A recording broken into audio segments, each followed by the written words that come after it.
Smart saving plan తో మీ ఆత్మీయులకు ఉజ్వలమైన సురక్షితమైన జీవితం అందించండి. టాటా ఏఏతో ఇది సాధ్యం.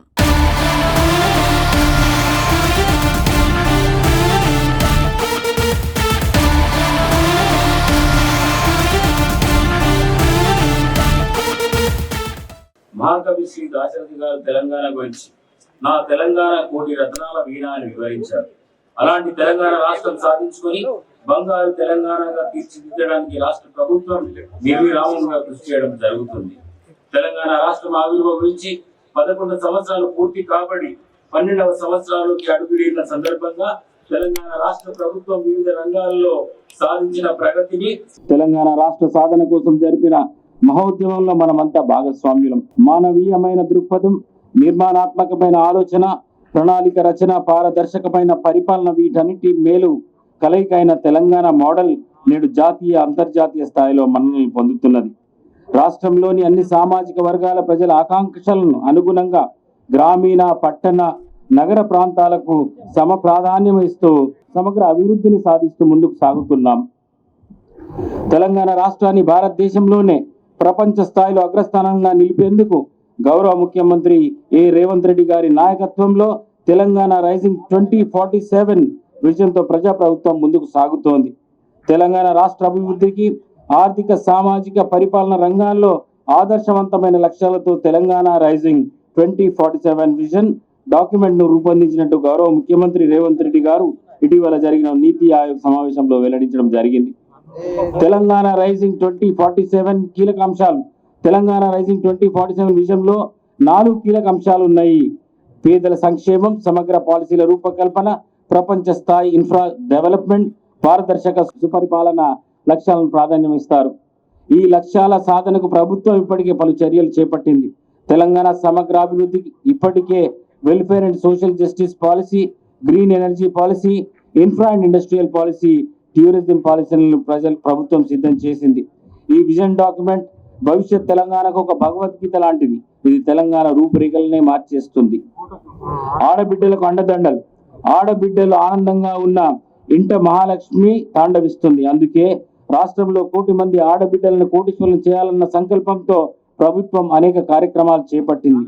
ఆర్టీసీ బస్సులో ఉచిత ప్రయాణం, 500 రూపాయలకి వంట గ్యాస్ సరఫరా, 200 యూనిట్ల ఉచిత సరఫరా, ఇందిరమ్మ ఇల్లు వంటి పథకాలతో పాటు సంపన్నులతో సమానంగా తెలంగాణ మహిళలతో విద్యుత్ ప్లాంట్ కూడా ఏర్పాటు చేయించాలని ప్రభుత్వం నిర్ణయించింది. మహిళలు పెట్రోల్ బంకుల నిర్వహణ, మహిళా శక్తి క్యాంటీన్ల నిర్వహణ చేపట్టారు. శిల్పారామంలో 100 ఇందిరా మహిళా శక్తి స్టాళ్లను ప్రభుత్వం ప్రారంభించింది. మహిళా సంఘాల ద్వారా 600 బస్సులు కొనుగోలు చేయించి ఆర్టీసీకి అద్దె ఇవ్వాలని నిర్ణయించాం. ఇందులో 150 బస్సులు ఇప్పటికీ అందజేయడం జరిగింది. దేశ వ్యవసాయ చరిత్రలో నిలిచిపోయేలా అధికారంలోకి వచ్చిన కేవలం 8 నెలల్లోనే 25,35,964 మంది రైతులకు రుణమాఫీ చేయడం జరిగింది. 20,617 కోట్ల రూపాయలు రుణమాఫీ చేశాం. రైతుకు పెట్టుబడి సాయం పెంచి రైతు భరోసా కింద ఎకరానికి 12,000 రూపాయలు ఆర్థిక సహాయం అందిస్తున్నాం. రైతులు పండించిన ప్రతి గింజను కొనుగోలు చేస్తూ ధాన్యం కొనుగోలు చేసిన 24 గంటల్లోనే రైతు ఖాతాల్లో నగదు జమ చేయడం జరుగుతోంది. గత ఏడాది 2,90,00,000 టన్నుల ధాన్యం పండించి తెలంగాణ రైతులు దేశానికి ఆదర్శంగా నిలిచారు. అకాల వర్షాలకు పంట నష్టపోయిన రైతులకు ఎకరాకు 10,000 రూపాయలు ఇస్తున్నాం. సన్న ధాన్యానికి క్వింటాలకు 500 రూపాయల బోనస్ చెల్లిస్తున్నాం. భూమి లేని వ్యవసాయ కూలీల కుటుంబానికి ఇందిరమ్మ ఆత్మీయ భరోసా పేరిట ఏడాదికి 12,000 రూపాయల ఆర్థిక సాయం అందజేయడం జరుగుతోంది. పేదల ఆకలి తీర్చడంతో పాటు వారు ఆత్మగౌరవంతో జీవించేందుకు ఇందిరమ్మ ఇల్లు, సన్న బియ్యం ఇవ్వడం జరుగుతోంది. ఎస్సీ వర్గీకరణతో సామాజిక న్యాయం, సంక్షేమంతో పాటు సామాజిక న్యాయం సైతం తెలంగాణ దేశానికి దిశానిర్దేశం చేస్తుంది. దేశంలో ఎస్సీ వర్గీకరణ చేసిన తొలి రాష్ట్రం తెలంగాణ. పారదర్శకంగా కుల గణన నిర్వహించి బీసీలకు 42% రిజర్వేషన్లు ఇవ్వాలని ప్రభుత్వం నిర్ణయించింది. ఈ రాష్ట్ర యువతే ప్రజా ప్రభుత్వం నిజమైన నిర్మాతలు. వారి భవిష్యత్తు గ్యారంటీ ఇస్తూ యువత, ఉపాధి, ఉద్యోగ కల్పనే లక్ష్యంగా ప్రభుత్వం పనిచేస్తుంది. మొదటి ఏడాదిలోనే 60,000 ప్రభుత్వ ఉద్యోగాలు భర్తీ చేసింది. 3 లక్షల కోట్ల పెట్టుబడులు సాధించి ప్రైవేట్ రంగంలో 1,00,000 ఉద్యోగాలు సృష్టించాం. రాజీవ్ అభయ హస్తం కింద సివిల్స్ చదివి వారికి ఆర్థిక సహాయం అందిస్తున్నాం. తెలంగాణను $1 ట్రిలియన్ ఎకానమీ స్టేట్ గా మార్చాలని లక్ష్యంగా పెట్టుకున్నాం. విద్యా వ్యవస్థలో విప్లవాత్మకమైన మార్పునకు శ్రీకారం చుట్టాం. 25 ఎకరాల సువిశాల విస్తీర్ణంలో young India integrated model school నిర్మాణానికి శ్రీకారం చుట్టాం. 58 పాఠశాలల నిర్మాణం చేపట్టాం. పాఠశాల అభివృద్ధికి విద్యా కమిషన్ ఏర్పాటు చేశాం. రాష్ట్రంలో నిరుపేదలకు నియోజకవర్గానికి 3,500 చొప్పున ఇందిరమ్మ ఇల్లు ఇస్తున్నాం. రాష్ట్రంలో 4,50,000 ఇందిరమ్మ ఇళ్ల నిర్మాణ లక్ష్యం. రాష్ట్రంలో ఇప్పటికే గృహ నిర్మాణాలు ప్రారంభం చేశాం. నిర్మాణ దశలు బట్టి లబ్ధిదారుల ఖాతాలో నగదు జమ చేస్తున్నాం. గిరిజన ప్రాంతాల్లో చెంచులకు 10,000 గృహాలు కేటాయింపు. గిరిజనుల భూములకు సాగునీరు విద్యుత్ సదుపాయానికి ఇంద్ర సౌర గిరి జల వికాసం కార్యక్రమం ప్రారంభం చేశాం. హైదరాబాద్ నగరాన్ని అంతర్జాతీయ ప్రమాణాలతో అభివృద్ధి చేసేందుకు ప్రణాళికలు సిద్ధమయ్యాయి. మెట్రో విస్తరణకు శ్రీకారం చుట్టాం. జిహెచ్ఎంసీలో కంటోన్మెంట్ విలీనం చేయాలన్న ప్రజల చిరకాల ఆకాంక్షను నెరవేర్చాం. ఫ్యూచర్ సిటీ పేరుతో 30,000 ఎకరాల సరికొత్త నగర నిర్మాణానికి ప్రభుత్వం నిర్ణయం తీసుకుంది. అభివృద్ధి ప్రణాళికలతో రాష్ట్రాన్ని 3 జోన్లుగా వర్గీకరించాం. ఔటర్ రింగ్ రోడ్డు లోపల నగరాన్ని కోర్ అర్బన్ తెలంగాణగా, ఔటర్ రింగ్ రోడ్ ప్రతిపాదన రీజనల్ రింగ్ రోడ్ మధ్య ప్రాంతాన్ని అర్బన్ తెలంగాణగా, రీజనల్ రింగ్ రోడ్డు అవల ప్రాంతాన్ని రూరల్ తెలంగాణగా నిర్ణయించాం. వరంగల్ విమానాశ్రయాన్ని సాధించాం. తెలంగాణ రాష్ట్రాన్ని ప్రపంచ వేదికపై ఆవిష్కరించడంలో విజయం సాధించాం. అమెరికా, దక్షిణ కొరియా, సింగపూర్, దావోస్, జపాన్ దేశాల్లో పర్యటించి భారీగా పెట్టుబడులు తెచ్చాం. హైదరాబాద్ వేదికగా పలు గ్లోబల్ ఈవెంట్లు నిర్వహించాం. AI global summit, bio Asia సదస్సు, ప్రపంచ సుందరి పోటీలను విజయవంతంగా నిర్వహించాం. ధాన్యం కొనుగోలు. రైతులు ఆరుగాలం శ్రమించి పండించుకున్న ధాన్యంను ప్రభుత్వం నిర్ణయించిన మద్దతు ధరపై రైతుల నుంచి నేరుగా కొనుగోలు చేసుకునే డబ్బులు నేరుగా వారి యొక్క బ్యాంకు ఖాతాల్లో జమ చేయడం జరుగుతుంది.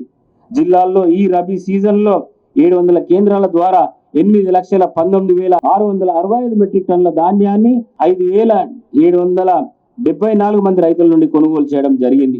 ఇందులో ప్రభుత్వం ప్రతిష్టాత్మకంగా చేపట్టిన సన్న వడ్ల బోనస్ క్వింటాల్కి 500 రూపాయల పథకంలో భాగంగా రబీకి 2024-25లో 7,26,419 మెట్రిక్ టన్నుల సన్న రకం ధాన్యం రైతుల నుండి కొనుగోలు చేయడం జరిగినది. వీరికి 500 రూపాయల బోనస్ చెల్లించడం జరుగుతుంది. ఇప్పటి వరకు కనీస మద్దతు ధర ప్రకారం 1,899.52 కోట్ల రూపాయలను నేరుగా వారి యొక్క బ్యాంకు ఖాతాల్లో జమ చేయడం జరిగింది. ఇంకను కొనుగోలు ప్రక్రియ కొనసాగుతున్నది. గత ఖరీఫ్ 2024-25 సంవత్సరాన్ని పోల్చుకుంటే ప్రస్తుతం దాదాపు 2 రెట్ల ధాన్యం అధికంగా కొనుగోలు చేయడం జరుగుతున్నది. మరియు వరి ధాన్యం కొనుగోలులో ఖరీఫ్ అండ్ రబీ 2024-25 సీజన్ సంబంధించి మన జిల్లా రాష్ట్రంలో మొదటి స్థానంలో నిలిచింది. భూభారతి రాష్ట్ర ప్రభుత్వం తీసుకున్న కీలక సంస్కరణలు ఒకటిగా భూభారతి చట్టం నిలిచింది. ఇది జనవరి 4, 2025 గెజిట్ ప్రచురించబడింది. ఏప్రిల్ 14, 2025 అమల్లోకి వచ్చింది. భద్రత, ప్రజలకు సులభమైన సేవలు అందించే దిశగా ముందడుగు వేయబడింది. జిల్లాల్లో అన్ని మండల కేంద్రాల్లో రైతులకు అవగాహన సదస్సుల తేదీ 17/4/2025 నుండి 30వ తారీఖు అంటే ఏప్రిల్ 2025 వరకు నిర్వహించబడ్డాయి. ప్రభుత్వం రెవెన్యూ సదస్సులనే కార్యక్రమాన్ని ప్రారంభించింది. దీనివల్ల భూ సంబంధిత సమస్యలు గ్రామ స్థాయిలో పరిష్కారం అవకాశం ఉంటుంది. జిల్లాల్లో మెండోర మండలం పైలట్ గా ఎంపిక చేయబడింది. 5/5/25 నుండి 8/5/25 వరకు జరిగిన సదస్సులో 7,706 దరఖాస్తులు అందగా అందులో 369 పరిష్కరించదగ్గవిగా గుర్తించబడ్డాయి. అందులో విచారణ అనంతరం 77 ఆమోదించబడ్డాయి. 113 తిరస్కరించబడ్డాయి. 104 విచారణలో ఉన్నాయి. ప్రస్తుతం జిల్లాలోని అన్ని రెవెన్యూ గ్రామాల్లో సదస్సుల తేదీ జూన్ 3 నుంచి జూన్ 20-26 వరకు జరగనున్నాయి. మండల వారి షెడ్యూల్ సిద్ధంగా ఉంది. ప్రతి గ్రామానికి తహసీల్దార్ మరియు నాయబ్ తహసీల్దార్ నేతృత్వంలో 2 బృందాలు పనిచేస్తాయి. ఈ దరఖాస్తులను ఆగస్టు 14లోగా పరిష్కరించే లక్ష్యంతో కృషి జరుగుతోంది. మన రాష్ట్ర ప్రభుత్వం ఇంటి స్థలం కలిగి ఉన్న వారు, ఇల్లు లేని వారు, అద్దె ఇళ్లలో నివాసం ఉన్న వారికి అర్హత ప్రకారం ఇందిరమ్మ ఇల్లు నిర్మించుకోవడానికి ఆర్థిక సాయం చేయడానికి ఈ పథకం ప్రారంభించడం జరిగింది. అందులో భాగముగా ప్రతి నియోజకవర్గానికి 3,500 ఇళ్లను కేటాయించి అర్హత కలిగిన ప్రతి లబ్ధిదారునికి 5 లక్షల రూపాయల ఆర్థిక సాయంగా అందజేస్తూ రాష్ట్ర వ్యాప్తంగా మొదటి విడతలో 4,50,000 ఇళ్ల నిర్మాణానికి మంజూరు చేయడం జరిగింది. ఇట్టి ఆర్థిక సాయం లబ్ధిదారులకు 4 విడతల్లో చెల్లించడం జరుగుతుంది. బేస్మెంట్ పూర్తి కాగానే 1 లక్ష, రూఫ్ లెవెల్ పూర్తి కాగానే 1 లక్ష, స్లాబ్ పూర్తి కాగానే 2 లక్షలు మరియు ఇల్లు పూర్తి కాగానే మిగతా 1 లక్ష రూపాయలు చెల్లించడం జరుగుతుంది. మన జిల్లాలో 19,490 ఇందిరమ్మ ఇల్లు లక్ష్యం కాగా 16,286 ఇండ్లు మంజూరు చేయబడ్డాయి. అందులో 4,000 అంచనాతో ప్రణాళిక సిద్ధం చేయడం జరిగింది. ప్రధానంగా వరి 4,37,000 ఎకరాలు, మొక్కజొన్న 53,000 ఎకరాలు, సోయాబీన్ 37,000 ఎకరాలు మరియు పత్తి 13,000 ఎకరాలు సాగు అవుతుందని అంచనా సిద్ధం చేయడం జరిగింది. జిల్లాల్లో వానాకాలం 2020 సీజన్ గాను యూరియా 75,000, డిపిఏ 13,000, పొటాష్ 13,000 మరియు కాంప్లెక్స్ ఎరువులు 44,000 అవసరమవుతాయని అంచనా వేయడం జరిగింది. వ్యవసాయ శాఖ రైతులకు ఎటువంటి యూరియా కొరత లేకుండా రైతులకు సరైన సమయంలో సరైన మోతాదుతో సరఫరా చేయడానికి పూర్తి ఏర్పాట్లు చేయడం జరిగింది. ఇప్పటి వరకు జిల్లా రైతులకు 25,000 యూరియా, డిఏపి 5,000, పొటాష్ 2,000, కాంప్లెక్స్ ఎరువులు 39,000 మెట్రిక్ టన్నులు నిల్వ ఉంచడం జరిగింది. అత్యవసరమైన పరిస్థితిని ఎదుర్కొనడానికి 8,000 మెట్రిక్ టన్నుల యూరియా బఫర్లో ఉంచడం జరిగింది. మరియు పచ్చరొట్ట ఎరువులైన జీలుగా విత్తనాలు 7,000 క్వింటాలు మరియు జనమ విత్తనాలు 172 క్వింటాలు 50% రాయితీ పైన వివిధ మండలాల సొసైటీల ద్వారా రైతులకు అందుబాటులో ఉంచడం జరిగింది. ఇప్పటి వరకు 5,000 క్వింటాలు జీలుగా మరియు 110 క్వింటాలు రైతులు పంపిణీ చేయడం జరిగింది. సన్న బియ్యం జిల్లాలో 3,81,554 ఆహార భద్రత, 20,900 అంత్యోదయ, అదే విధంగా 116 అన్నపూర్ణ కార్డులు కలవు. వెరసి మొత్తం 4,03,510 ఆహార భద్రత కార్డులు కలవు. ఆహార భద్రత చట్టం ద్వారా జిల్లాలో 13,94,503 మంది ప్రజలు లబ్ధిదారులు పొందుతున్నారు. రాష్ట్ర ప్రభుత్వ ఆదేశాల మేరకు గత ఏప్రిల్ 25లో 8,024 మెట్రిక్ టన్నులు మరియు 2025లో 8,275 మెట్రిక్ సన్న బియ్యం అన్ని చౌక ధరల దుకాణాల లబ్ధిదారులకు పంపిణీ చేయడం జరిగింది.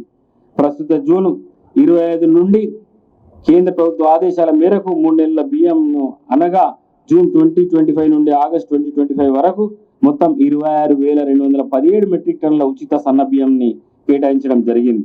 జిల్లాలో గత జనవరి 25 నుంచి ఇప్పటి వరకు 1,557 కొత్త ఆహార భద్రత కార్డులు మంజూరు చేయడం జరిగింది మరియు 1,13,288 మంది కొత్త యూనిట్ల రేషన్ కార్డులు చేయడం జరిగింది. పంట రుణమాఫీ రాష్ట్ర ప్రభుత్వం ఈ పథకం ద్వారా ఇప్పటి వరకు 4 విడతల్లో 1,612 మంది రైతుల పంట రుణాలు 782 కోట్ల రూపాయలు మాఫీ చేయడం జరిగింది. రైట్ మరియు కాస్మెటిక్ ఛార్జీల పెంపు బీసీ, ఎస్సీ, ఎస్టీ, మైనార్టీ సంక్షేమ మరియు గురుకులాలలో అక్టోబర్ 24 నుండి పోస్ట్ మెట్రిక్ చదివే విద్యార్థులు 40% కాస్మెటిక్ మరియు డైట్ ఛార్జీలు పెంచడం, 200% డైట్ ఛార్జీలు పెంచడం జరిగింది. మహాలక్ష్మి పథకం ఈ పథకం ద్వారా 500 రూపాయలకే సబ్సిడీ గ్యాస్ సిలిండర్లు అర్హులైన రేషన్ కార్డులకు ఇవ్వడం జరుగుతుంది. ఇప్పటి వరకు జిల్లాలో మహాలక్ష్మి పథకం కింద 2,42,710 గ్యాస్ వినియోగదారులకు 10,19,994 సిలిండర్ సబ్సిడీ విడుదల చేసి మొత్తం 30 కోట్ల రూపాయలు చెల్లించడం జరిగింది. మరియు పల్లె వెలుగు ఎక్స్ప్రెస్ బస్సులో తెలంగాణ మహిళా ప్రయాణికులకు ఉచిత పథకం డిసెంబర్ 9/12/2023 నుండి అమల్లోకి వచ్చినది. ఈ పథకం ద్వారా 01 అంటే ఏప్రిల్ 1/2024 నుండి 31/3/25 వరకు జిల్లాలో 3,59,00,000 మంది మహిళా ప్రయాణికులకు ఉచిత ప్రయాణాన్ని ఉపయోగించుకున్నారు. దీనివలన జిల్లా మహిళలకు 145 కోట్ల రూపాయల ఆదాయం ఆదా అయినది. కాబట్టి ప్రతిరోజు 0.98 లక్షల మంది మహిళలు ప్రయాణికులు ఉచిత ప్రయాణాన్ని సౌకర్యాన్ని ఉపయోగించుకున్నారు. మహిళలతో పాటు బాలికలు, విద్యార్థినులు, ట్రాన్స్జెండర్లు కూడా ఉచితంగా ప్రయాణించవచ్చును. 24/12/24 రోజు ఎలక్ట్రిక్ ఎక్స్ప్రెస్ బస్సులు ప్రారంభించబడినవి. వీటిలో కూడా మహిళలు ఉచితంగా ప్రయాణిస్తున్నారు. గృహజ్యోతి జిల్లాలోని అన్ని కేటగిరీల వినియోగదారులకు 24 గంటల విద్యుత్ ఇవ్వడం జరుగుతుంది. గృహజ్యోతి కార్యక్రమం కింద 200 యూనిట్లు విద్యుత్ వినియోగదారులకు ప్రభుత్వం ఉచితంగా విద్యుత్ సరఫరా చేస్తుంది. జిల్లాల్లో మార్చి 2024 నుండి మే 25 వరకు 2,51,632 కుటుంబాలకు ప్రతి నెలకు 0 బిల్లు జారీ చేయడం జరిగింది. ఈ పథకం కింద ఇప్పటివరకు ప్రభుత్వం 142 కోట్ల రూపాయల సబ్సిడీ అందజేయడం జరిగింది. చేయూత 2,50,337 మంది చేయూత పింఛన్దారులకు వృద్ధాప్య, వితంతు, చేనేత కార్మిక, గీత కార్మికుల, బీడీ కార్మికుల జీవనభృతి, ఒంటరి మహిళల జీవనభృతి, బీడీ ఠేకేదారుల జీవనభృతి, ఫైలేరియా, డయాలసిస్, ఎయిడ్స్ వ్యాధిగ్రస్తులకు నెలవారీగా 2,016 18,615 మంది వికలాంగులకు నెలవారీ పెన్షన్ 4,016 రూపాయలు చెల్లించడం జరుగుతుంది. గల్ఫ్ దేశాలకు ఉపాధి కోసం వెళ్లి మరణించిన 55 గల్ఫ్ బాధితుల ఒక్కొక్క కుటుంబానికి 5 లక్షల ఎక్స్గ్రేషియా కింద మొత్తం 2,75,00,000 రూపాయలు వారి ఖాతాలో జమ చేయడం జరిగింది. ఉపాధి హామీ 2024-25 ఆర్థిక సంవత్సరంలో ఇప్పటి వరకు 1,23,000 కుటుంబాల్లోని 1,73,628 కూలీలకు పని కల్పించడం జరిగింది. 50 లక్షల పని దినాలు కల్పించి 100 కోట్ల రూపాయలు సుమారుగా చెల్లించడం జరిగింది. సరాసరి వేతనం 197 రూపాయలు చెల్లించి ప్రతి కుటుంబానికి 41 సరాసరి రోజులు పని కల్పించడం జరిగింది. 10వ తరగతి పరీక్షల్లో 96% ఉత్తీర్ణత సాధించడమైనది. జిల్లాలో జెడ్పీహెచ్ఎస్ డుంకేశ్వర్ పాఠశాల విద్యార్థి అత్యధిక మార్కులు 586 సాధించి రాష్ట్రంలోనే మొదటి స్థానంలో నిలిచింది. ఇందులో భాగంగా జిల్లాలో 150 ప్రభుత్వ పాఠశాలలో 100% ఉత్తీర్ణత సాధించడమైనది. ఇంటర్మీడియట్ పరీక్ష ఫలితాలు 53.35% మరియు ఇంటర్మీడియట్ రెండవ సంవత్సరంలో 58.21% ఉత్తీర్ణత సాధించడమైనది. యంగ్ ఇండియా ఇంటిగ్రేటెడ్ స్కూల్స్ జిల్లాలో young India integrated schools SC, ST, BC మరియు మైనార్టీలకు రెండవ విడతలో బోధన్, ఆర్మూర్ మరియు నిజామాబాద్ రూరల్ నియోజకవర్గాలలో 3 స్కూల్స్ మంజూరైనాయి. ఒక్కో స్కూల్ కి 200 కోట్ల రూపాయల చొప్పున 600 కోట్ల రూపాయలు మంజూరు చేయడం జరిగింది. కళ్యాణ లక్ష్మి పేదవారికి ఆడపిల్ల పెళ్లి భారం కాకూడదని ప్రభుత్వం ప్రతిష్టాత్మకంగా ప్రవేశపెట్టిన పథకం కళ్యాణ లక్ష్మి షాదీ ముబారక్. ఈ పథకం కింద పెళ్లి అయిన ఆడపిల్లలకు 1,116 రూపాయలు మంజూరు చేయడం జరుగుతుంది. మన జిల్లాలో కళ్యాణ లక్ష్మి పథకం ద్వారా ఆర్థిక సంవత్సరంలో 24-25 ఆర్థిక సంవత్సరంలో 6,126 మంది లబ్ధిదారులకు 61,33,00,000 రూపాయలు పంపిణీ చేయడం జరిగింది. వన మహోత్సవం జిల్లా మొత్తం అటవీ ప్రాంతం 2,14,000 ఎకరాలు. ఇది జిల్లా భౌగోళిక విస్తీర్ణంలో 20%. 2024-25 సంవత్సరానికి 42 లక్షల మొక్కలు నాటుట లక్ష్యం నిశ్చయించబడింది. 102.36% లక్షల మొక్కలు 43 లక్షల మొక్కలు జిల్లాలో నాటడం జరిగింది.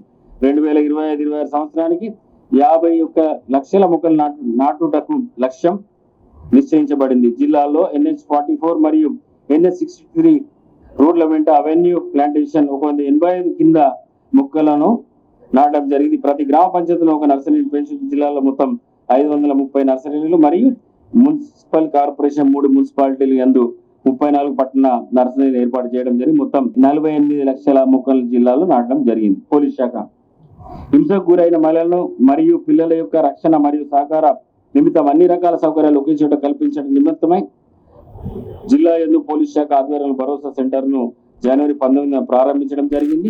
ప్రజలను అసాంఘిక కార్యకలాపాలు, సైబర్ నేరాలు, మూఢనమ్మకాల నుంచి ప్రజలను చైతన్యపరచడానికి మరియు నేరాలు జరగకుండా చూడడానికి పోలీసు వారి ఆధ్వర్యంలో కళా బృందాలు వివిధ కార్యక్రమాల ద్వారా 120 కార్యక్రమాలు చేస్తూ ప్రజలను చైతన్యం చేస్తున్నారు. జిల్లా అభివృద్ధిలో భాగస్వామ్యమైన ప్రజలకు, ప్రజాప్రతినిధులకు, అధికారులకు, పోలీస్ సిబ్బందికి, పత్రికా విలేకరులకు మరియు ఎలక్ట్రానిక్ మీడియా వారికి నా హృదయపూర్వక ధన్యవాదాలు తెలియజేస్తూ జిల్లాను అభివృద్ధి పథంలో నడిపించుటకు మీరందరూ సహకరిస్తారని ఆశిస్తున్నాను. మరొకసారి జిల్లా ప్రజలకు రాష్ట్ర 11వ అవతరణ దినోత్సవ శుభాకాంక్షలు. జై తెలంగాణ, జై హింద్.